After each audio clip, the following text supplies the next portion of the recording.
আনতে হবে ক্ষমতা, ঢাকা এসো জনতা, সেই স্লোগানে উদ্বুদ্ধ হয়ে বাংলাদেশের যে এক দফার পটভূমি রচিত হয়েছিল, স্বৈরাচারী শেখ হাসিনার পতন রচিত হয়েছিল, সেই মানুষটাকে আমরা এবার কথা বলার জন্য আহ্বান করব। আমরা আহ্বান করছি আসিফ মাহমুদ সজীব ভুঁইয়াকে কথা বলার জন্য, এবং আমরা শুরুতেই প্রশ্ন দিয়ে শুরু করতে চাই। সেটি হলো, ইন্টারিম গভর্নমেন্ট ফাংশনের ক্ষেত্রে পুরোপুরি একটি রাজনৈতিক সরকার যেভাবে ফাংশন করে, সেক্ষেত্রে ইন্টারিম গভর্নমেন্ট ফাংশনের ক্ষেত্রে বাধা কোথায়? এবং একই সাথে বলতে চাই, ইন্টারিম গভর্নমেন্ট ফ্যাসিবাদী ব্যবস্থার যে বিলোপের কথা আমরা বলছি, তার কতটুকু বিলোপ আসলে সাধন করতে পেরেছে? আমি কথা বলার জন্য আহ্বান করছি মাননীয় উপদেষ্টা আসিফ মাহমুদ সজীব ভুঁইয়াকে।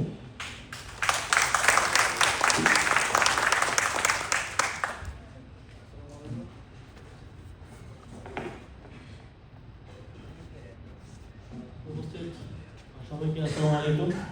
এখানে সরকারের পক্ষ থেকে আমরা দুজন আছেন, বৈষম্য বিরোধী ছাত্র আন্দোলনের নেতৃত্ব এবং সাবেক নেতৃত্ব আছেন, এবং উপস্থিত যারা আছেন গণমাধ্যম কর্মীসহ সকলকে শুভ অপরাহ্ন। আজকে খুব গুরুত্বপূর্ণ একটা বিষয়ে নিয়ে আমরা আলোচনা করছি, যে জুলাই গণঅভ্যুত্থানের প্রাপ্তি অপ্রাপ্তির খতিয়ান। এটা অনেক আমাদের জন্য, বিশেষ করে আমার জন্য, একটু মিশ্র প্রতিক্রিয়া সৃষ্টি করে যখন এই শব্দগুলো শুনি। একদিকে প্রাপ্তি যেমন আছে, আরেকদিকে অপ্রাপ্তি আছে, এবং সব কিছু মিলিয়ে একটা মিশ্র প্রতিক্রিয়া সৃষ্টি করে। প্রাপ্তিটা তো দৃশ্যমান আমাদের সামনে, জুলাই গণঅভ্যুত্থানের পূর্বের বাংলাদেশ আর পরের বাংলাদেশকে যদি খালি চোখে দেখে যে কেউ, সেই প্রাপ্তির হিসাবটা বুঝতে পারবে। আমরা এমন একটা দেশে ছিলাম যেখানে আমাদের ঢাকা বিশ্ববিদ্যালয়ের মতো জায়গায় কেউ যদি কাকুর উপরে কাপড় পরে তাকে জামাত শিবির ট্যাগ দিয়ে মারা হতো, এমনকি সেটা হত্যা পর্যন্ত করা হতো গেস্ট রুম নির্যাতনে। কেউ ফেসবুকে পোস্ট করা তো দূরের কথা, কমেন্ট কিংবা কোনো জায়গায় যদি কারো পছন্দসই রিয়েক্ট না করতো, তাকেও ডিজিটাল নিরাপত্তা আইনে জেলে নিয়ে যাওয়া হতো। আমরা দেখেছি আমাদের জগন্নাথ বিশ্ববিদ্যালয়ের বোন খাদিজাকে কীভাবে 1 বছরেরও বেশি সময় জেলে থাকতে হয়েছে। আমরা আপনার ফাহাদকে দেখেছি আধিপত্যবাদের বিরুদ্ধে একটা ফেসবুক পোস্টের জন্য তাকে নির্মমভাবে জীবন দিতে হয়েছে। সেই বাংলাদেশ থেকে আজকের বাংলাদেশ, এই যেই বাক স্বাধীনতা থেকে শুরু করে যেই নাগরিক অধিকার পাওয়ার যেই একটা সোশ্যাল কন্ট্রাক্ট এই গণঅভ্যুত্থান তৈরি করে দিয়েছে, সেটা বিশেষভাবে বলার কোনো প্রয়োজন নেই। তবে আমরা আমাদের এক দফায় যেটা বলেছি যে শেখ হাসিনার পতন এবং ফ্যাসিবাদী ব্যবস্থার বিলোপ, প্রথম অংশ তো 5 অগাস্ট আমরা সফল করতে পেরেছি, কিন্তু এই এক দফার যে দ্বিতীয় অংশ, সেটা সফল করার ক্ষেত্রে আমাদের গ্র্যাজুয়াল উদ্যোগের মধ্য দিয়ে যেতে হয়েছে এবং এখনো হচ্ছে। ফ্যাসিবাদী যেই ব্যবস্থা, সেটা তো একদিনে তৈরি হয়নি। এবার শেখ হাসিনা 16 বছরও তৈরি হয়েছে, সেটা আমি বলবো না। সরোয়ার তুষার ভাই খুব গুরুত্বপূর্ণ আলোচনা করেছেন। এটার শুরুটা হয়েছে 72-এর সংবিধান থেকে, এবং সেটা আমাদের যেই সরকারে এসেছে তারা তাদের সুবিধা মতো সেই সংবিধানের পরিবর্তন করতে করতে সেটাকে আরও 72-এর সংবিধানের একদম খারাপ ভার্সনটার অবস্থায় আমরা এখন আছি, যেহেতু অন্তর্বর্তীকালীন সরকার আক্ষরিক অর্থে সংবিধান পরিবর্তন করেনি বা করতে পারেনি। এবং আমরা যদি 5 অগস্টের কথা বলি, সেখান থেকেই তো প্রাপ্তি অপ্রাপ্তির হিসাবটা শুরু হলো। 5 আগস্ট যখন ছাত্র জনতা রাজপথে, তখনও জয় পরাজয় আসলে সেরকমভাবে নিশ্চিত হয়নি। শেখ হাসিনা কখন পালিয়ে গেল? 1:15 সম্ভবত হেলিকপ্টারে করে দেশ ছেড়ে পালিয়ে গেল। কিন্তু আমরা যতদূর জেনেছি 11টা বাজে ক্যান্টনমেন্টে আমাদের রাজনৈতিক দলগুলোকে ডাকা হয়েছে, যারা রাজনৈতিক দলগুলো তো দেশের জনগণকে রিপ্রেজেন্ট করে ফর্মালি, এবং তারা স্বীকৃতি জানিয়ে সেখানে গিয়েছেন। আন্দোলনের কারণে তাদের যেতে বিলম্ব হয়েছে, কিন্তু সেই মিটিংটা ডাকা হয়েছিল 11টায়, যখন পর্যন্ত শেখ হাসিনা পালিয়ে যায়নি, বা পালিয়ে যাওয়ার সম্ভাবনা বা পালিয়ে যাওয়ার পেছনের যেই কার্যকলাপ বা আমাদের অভ্যুত্থান, আমাদের লং মার্চ গণভবন অভিমুখে সেটা চলমান অবস্থায় ছিল। যে কোনো কিছু হতে পারতো, আমাদেরকে গুলি করে সেদিন এই লং মার্চকে ব্যর্থ করে ফেলা হতে পারতো। সেক্ষেত্রে চিত্রটা আসলে কি হতো, এই প্রশ্নটা আমি রাখতে চাই, কারণ আমার জায়গা থেকে এখন মতামত দেওয়াটা বোধহয় শোভনীয় হবে না বা অনেকে পছন্দ করবে না। এবং আমাদের এই গণঅভ্যুত্থানের যে এজেন্সি বা পরবর্তী সিদ্ধান্ত গ্রহণের যে এজেন্সি, সেটা আরো অন্যান্য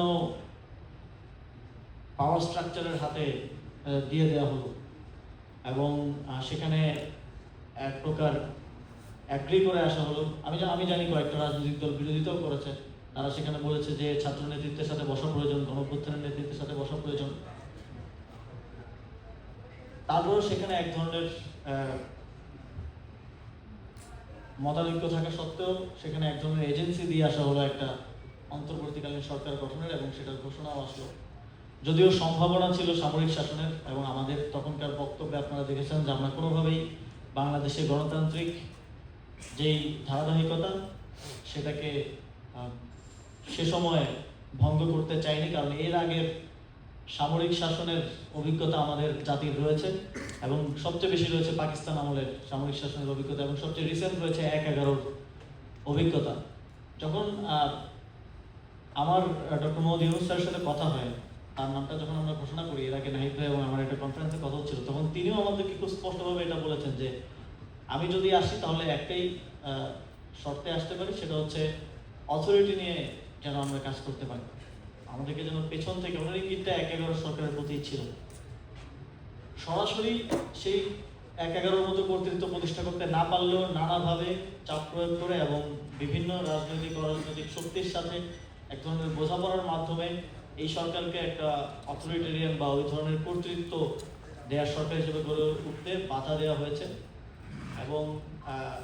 এবং অনেক ক্ষেত্রে তারা সফল হয়েছেন। গণঅভ্যুত্থানের শক্তিদের মধ্যে বিভাজন এর একটা বড় কারণ হিসেবে আমি এটাকে মার্ক করতে চাই।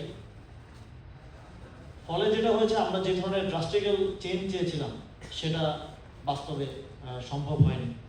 তবে এখানে আরেকটা জিনিস মার্ক করা প্রয়োজন, যেটা বাস্তবতা। এই গণঅভ্যুত্থান কোনো রাজনৈতিক শক্তি কিংবা এমন কোনো শক্তি যার কাছে খুব স্পষ্টভাবে লিখিত কিংবা ডকুমেন্টেড আছে যে এই গণঅভ্যুত্থানের পরে কি হবে, এমন কোনো শক্তির হাত ধরে কিন্তু হয়নি। ৫ আগস্ট পর্যন্ত তো আমরা স্পষ্টভাবে বলতে পারিনি যে এই জায়গায় এই পরিবর্তনগুলো আমরা চাই। তখন বাস্তবতাও এরকম ছিল, এবং তখন এত দ্রুত ঘটনাগুলো ঘটে গিয়েছিল যে এই প্রস্তুতি নেওয়ার সময়টা এবং এই বোঝাপড়াটা এই কোটি কত ছাত্রের ছিল না। এই বাস্তবতাটাও আমাদেরকে স্বীকার করতে হবে। আমরা গুম অবস্থায় ছিলাম, আমরা যোগাযোগ করতে পারছিলাম না, ইভেন আমাদের সহযোগীদের সাথে যোগাযোগ করতে পারছিলাম না, ফোন বন্ধ করে রাখতে হচ্ছিল। এবং সেই বাস্তবতার কারণেই আমরা ৫ই আগস্টে একটা ঘোষণাপত্র দিতে পারিনি। আমাদের তখন একটা 5 পয়েন্ট রূপরেখা দিতে হয়েছিল যে একটা অন্তর্বর্তীকালীন জাতীয় সরকার আমরা গঠন করতে চাই, গণহত্যার বিচার করতে চাই, রাজবন্দীদের মুক্তি দিতে চাই, আপনাদের যদি মনে থাকে।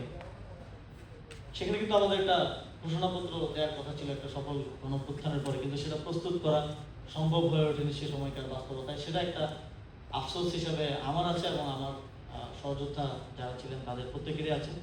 তবে সুসংবাদ হচ্ছে আগামী 5ই আগস্ট, আজ থেকে 3 দিন পর আমরা সেই ঘোষণাপত্র ঘোষণা করার মতো একটা জায়গায় পৌঁছাতে পেরেছি, এবং সেই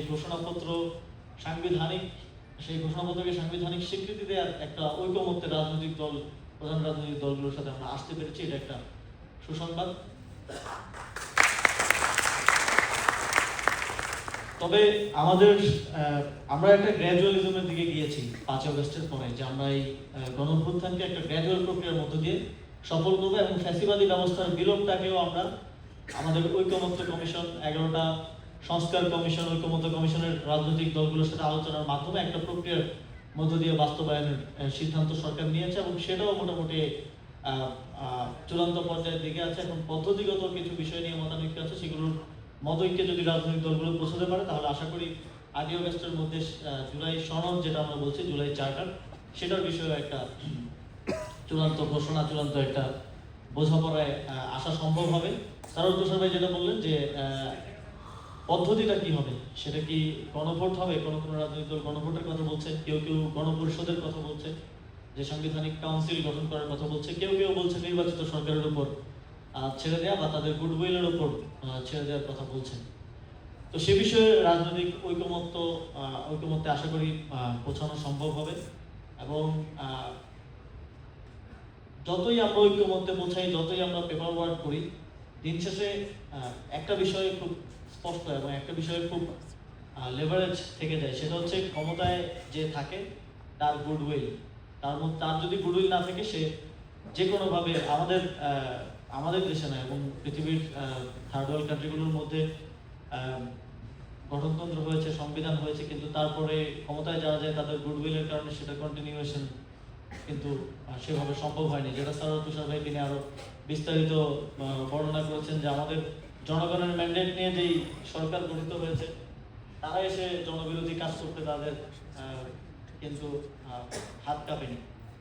তো সেই জায়গা থেকে আমি মনে করি যে আমাদের জুলাই গণঅভ্যুত্থান সবচেয়ে বড় যে পরিবর্তনটা বাংলাদেশে সোসাইটির মধ্যে করেছে, সেটা হচ্ছে মানুষের মধ্যে রাজনৈতিক সচেতনতা, মানুষের মধ্যে স্পিক আউট করার, মানে কথা বলার যেই সংস্কৃতি, সেটা তৈরি করেছে আমাদের, বিশেষ করে যে আমাদের তরুণ প্রজন্ম, যারা বাংলাদেশের ভবিষ্যৎ এবং বর্তমান অবশ্যই, তাদের মধ্যে এই সচেতনতা তৈরি করেছে, যার ফলে আমরা যে কোনো রাজনৈতিক দল বা যেই ক্ষমতায় আসুক, তার গুডউইল থাক বা না থাক, তাকে প্রভাবিত করার মতো একটা জনগোষ্ঠী, একটা রাজনৈতিকভাবে সচেতন জনগোষ্ঠী বাংলাদেশে তৈরি হয়েছে। এবং এটাকে সামনের দিনে আরো নার্চার করাটা আমাদের সকলের ঐক্যবদ্ধ দায়িত্ব।